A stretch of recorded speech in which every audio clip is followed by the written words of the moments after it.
শুভ দুপুর বন্ধুরা, আজকে আমাদের দুপুরের মেনুতে হ্যাঁ শুভ দুপুর বন্ধুরা, আজকে আমাদের দুপুরের মেনুতে বেশি কিছু হয়নি, শুধু গরম ভাত আর আজকে কিচ্ছু করিনি। এই যে আলু ভাজা, ধোঁয়া উঠছে, একদম গরম গরম আলু ভাজা আর ভাত করেছি। মাংস আছে ফ্রিজে, মাংস রাখা আছে কিন্তু করিনি।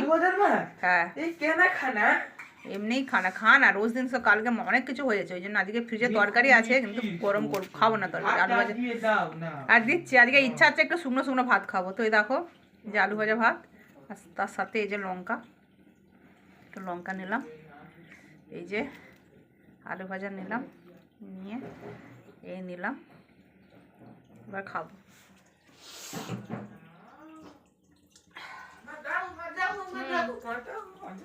পরে খাবে। চলো নতুন ভিডিও দেখাচ্ছি, টাটা। ঠিক আছে, টাটা, বাই বাই।